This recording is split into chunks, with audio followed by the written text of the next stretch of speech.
All right, let's talk about one of the biggest contradictions in music history. I'm talking about a band of, well, old-fashioned pub rockers who somehow, almost by accident, ended up building the digital future of music. Yeah, we're talking about Dire Straits. And their story? It's got to be one of the most unlikely journeys in all of rock. So picture this. It's 1977. Punk rock is just exploding everywhere. It's all about raw, rebellious energy. So how on earth did a group of guys who were quiet, polished, almost literary, how did they not only survive that scene, but go on to basically define the entire sound of the next decade? That's the real puzzle of Dire Straits, isn't it? It's this incredible story of perfect timing, just undeniable talent, and a head-on collision with technology. Okay, so first things first, we really have to get our heads around just how out of place this band was. I mean, in a world that was all about rebellion, Dire Straits were the complete opposite. They were the ultimate counter-narrative, absolute outsiders. You know, at that time, the music world was practically split right down the middle. On one side, you've got the whole punk scene, super aggressive, anti-establishment, running on pure, raw energy. And then, on the other side, you had Dire Straits.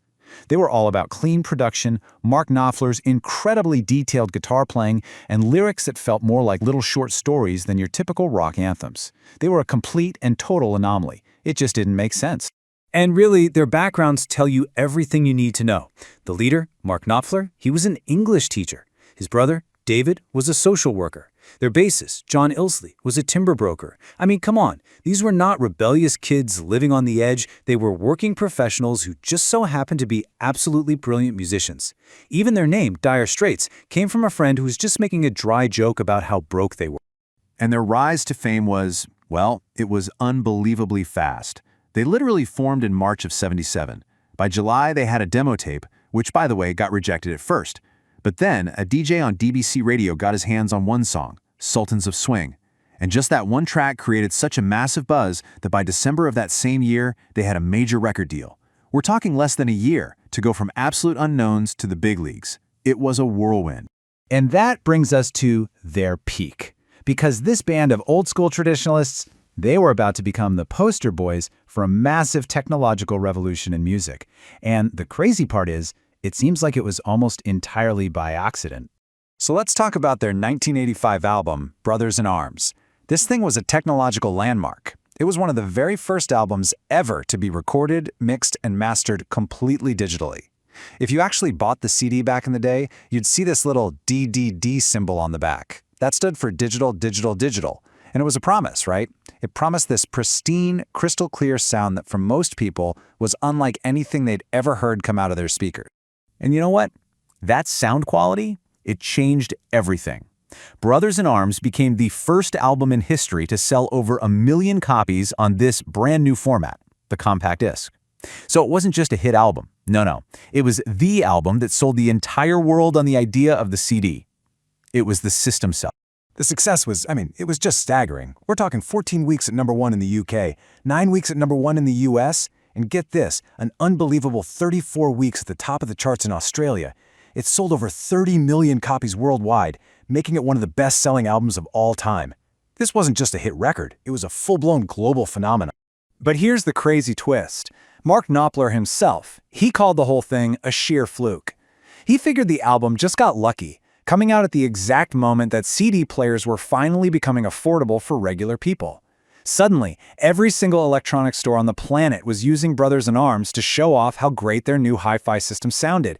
And that, right there, is what pushed the album into the stratosphere. But, and there's always a but, isn't there? This kind of unbelievable success came with a huge price tag. The bigger the band got, the more the pressure just kept mounting. And it led to this misery of becoming a massive global machine. And you know, the cracks actually started to show pretty early on. Way back in 1980, during the recording of their third album, the tension between Mark and his brother David just became totally unbearable. Their manager even described Mark's relentless pursuit of perfection as a brutal dictatorship. And that pressure is what ultimately led to David just walking out. He quit the band right in the middle of a recording session. But the real final breaking point, that came later. After they regrouped for their last album, On Every Street, the world tour that followed was just inhuman. Look at these numbers, 229 shows. It lasted for over 14 months. They sold 7.1 million tickets. It was this massive logistical behemoth that just pushed every single one of them way past their limit. So yeah, it was a gigantic commercial success for sure. But the band's own manager, he described the whole experience with just 2 words: utter misery. The physical toll, the emotional drain, it was so immense that it just completely broke their spirit. The machine had gotten too big, they couldn't control it anymore. And that tour is really what ended the band for good. So, what are we left with? A legacy that is, well, it's incredibly complicated. Here was a band that became too famous to continue, but was way, way too influential to ever be forgotten. It's fascinating to look at how the reputation has changed over the years. Back in the late 70s, everyone admired them as these super skilled, sophisticated outsiders. But then, by the mid-80s, that huge success made them a target. The critics started calling them safe, corporate, middle-aged, and uncool. But now, today, you talk to musicians, you talk to audiophiles, they absolutely revere them as masters of songwriting and sonic excellence. It's a total flip. And that modern reverence, it was finally made official in 2018. That's when Dire Straits was inducted into the Rock and Roll Hall of Fame. It's a huge, well-deserved honor, right? You'd think so. But this is where the story gets really weird. Because Mark Knopfler, the guy who is the heart, the soul, the vision of the band, he just didn't show up. His brother David didn't go either, and no one ever really got a straight answer why. It just left this incredibly strange, awkward void right at the center of their own celebration. Honestly, that moment just perfectly captures their whole awkward place in music history. With both Knopfler brothers absent, there was nobody there to officially induct them into the Hall. So they actually became the first band in the Hall of Fame's entire history to be inducted without an official inductor.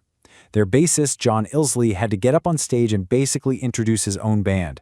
I mean, you can't make this stuff up. It's the perfect, strange, awkward ending for a band that never really fit in from the start.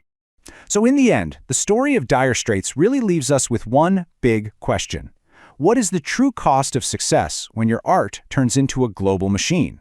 A machine so massive, so relentless, that even the people who created it can no longer stand to operate it. It's something to think about, for sure.